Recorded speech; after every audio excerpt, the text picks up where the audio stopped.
پاکستان کے اندر نہیں بلکہ پوری دنیا میں اتنے مسائل ہیں کہ ہر شخص ایک وقت پہ کافی مسائل کے ساتھ ایک ساتھ گرفتار ہوتا ہے۔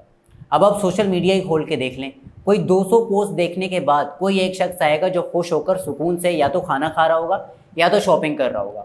یہ کہانی ہے مسائل کی، اٹس اسٹوری ٹائم۔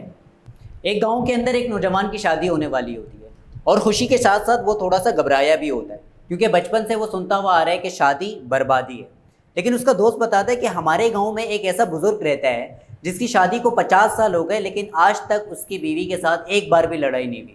وہ نوجوان شخص دوڑتا دوڑتا اس بزرگ کے پاس پہنچتا ہے اور کہتا ہے کہ واقعی آپ کی شادی کے 50 سال ہو گئے اور آپ کی بیوی کے ساتھ ایک بار بھی لڑائی نہیں ہوئی؟ وہ بزرگ جواب دیتے جی ہاں ایسا ہی ہے۔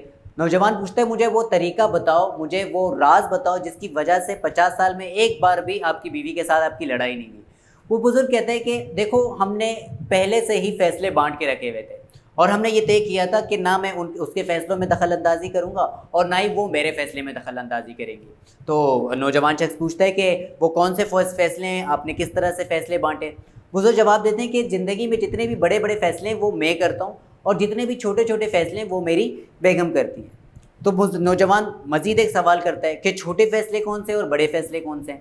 بزرگ جواب دیتے ہیں کہ جیسے کہ گھر میں کون سا کلر ہوگا، بچے کون سے اسکول میں جائیں گے، گھر میں کون سے رشتہ دار آئیں گے، گھر میں کون سا کھانا پکے گا، جو گھر میں پیسے آتے ہیں ان کو کس طرح سے استعمال کیا جائے، کتنے استعمال ہوں گے، کتنے سیو ہوں گے اور جتنی سیونگ ہوگی ان کو مزید کس طرح سے استعمال کیا جائے گا، یہ سارے فیصلے میری بیگم کرتی ہیں۔ تو نوجوان شخص کہتا ہے ٹھیک ہے پھر آپ کون سے بڑے فیصلے کرتے ہیں؟ وہ بزرگ کہتے ہیں کہ دیکھیں میں صبح اٹھتا ہوں اور چائے کا کپ اٹھاتا ہوں، اخبار اٹھاتا ہوں اور میں بڑے بڑے فیصلے کرتا ہوں کہ امریکہ کو پاکستان کے ساتھ ایسا نہیں کرنا چاہیے، چائنا کو بھارت کے ساتھ یا بھارت کو چائنا کے ساتھ ایسا نہیں کرنا چاہیے تھا، افغانستان کو ایسا نہیں کرنا چاہیے تھا۔ یہ ملک کے بڑے بڑے فیصلے، وزیر اعظم کو کون سے اقدامات لینے چاہیے تھے، کہ الیکٹرک کے ساتھ کیا ہونا چاہیے، یہ سارے بڑے فیصلے میں کرتا ہوں۔ اور آج تک ہم دونوں نے کسی کے فیصلے میں دخل اندازی نہیں کی اور زندگی بڑے سکون سے گزر رہی۔ اسٹیفن کووی اپنی کتاب 7 habits of highly effective people میں 2 دائروں کا ذکر کر رہے ہوتے ہیں، circle of concern and circle of influence. یہ سب سے پہلا جو دائرہ ہوتا ہے جس کو ہم کہتے ہیں دائرہ فکر۔ اس دائرہ فکر میں ہم ہر وہ چیز آ جاتی ہے جس کی ہمیں فکر ہے۔ دنیا میں جو بھی کچھ چل رہا ہے، اگر ہمارے پاس وبا موجود ہے، کلائمیٹ چینج کا مسئلہ ہے، اکنامی کا مسئلہ ہے، پیٹرول کی پرائزز آگے جا رہی ہیں، ہمارے پاس کچرے کا مسئلہ موجود ہے، یہ ٹریفک کا مسئلہ موجود ہے، یہ سارے ہمارے پاس ایسے مسائل ہیں جو کہ ہمارے سرکل آف کنسرن میں آتی ہے، ہمیں فکر ہے۔ لیکن اسی سرکل کے اندر ایک چھوٹا سا دائرہ ایسا موجود ہوتا ہے جس کو ہم کہتے ہیں سرکل آف انفلوئنس، جس میں ہم کوئی اثر ڈال سکتے ہیں، دائرہ اثر جسے ہم کہہ سکتے ہیں۔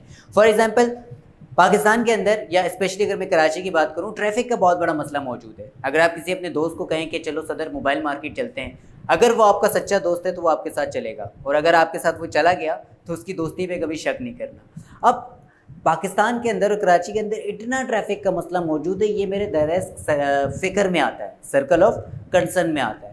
سرکل آف انفلوئنس میں کیا آتا ہے کہ میں کیا اثر ڈال سکتا ہوں اس دائرے کے اوپر، کیا میں خود اچھی طرح گاڑی چلا رہا ہوں یا نہیں۔ اور مجھے لگتا ہے جتنا بھی ٹریفک کراچی کے اندر یا پاکستان کے اندر موجود ہے، یہ چھوٹے روڈ ہونے کی وجہ سے، جو ہمارے پاس ٹریفک سگنل نہ ہونے کی وجہ سے، اچھے معاملات نہ ہونے کی وجہ سے، ایک بڑی وجہ یہ بھی ہے کہ کسی کو صبر نہیں ہے۔ ہر کوئی چاہتا ہے کہ وہ سب سے جلدی گھر پہنچے، اور اسی سب سے جلدی ہونے کی وجہ سے سب لیٹ ہو جاتے ہیں۔ تو یہ ہوتا ہے ہمارا دائرہ اثر، سرکل آف انفلوئنس۔ اب ظاہر سی بات ہے میں اگر رول کے مطابق گاڑی چلاؤں، اس کے لیے مجھے کسی سے اجازت لینے کی ضرورت نہیں ہے۔ اگر جو لوگ دائرہ فکر پہ بہت زیادہ فوکس کرتے ہیں، سرکل آف کنسرن پہ بہت زیادہ فوکس کرتے ہیں، یہ ری ایکٹیو لوگ ہوتے ہیں۔ آپ کو سوشل میڈیا پہ ہر چیز پہ وہ ری ایکٹ کرتے ہوئے، یا اگر آپ اپنے کسی محفل میں بھی دیکھتے ہیں تو وہ ری ایکٹ کرتے ہوئے نظر آئیں گے۔ ان کو ہمیشہ شکایتیں ہوں گی کہ یہ غلط ہے، یہ ہونا چاہیے، وہ ہونا چاہیے۔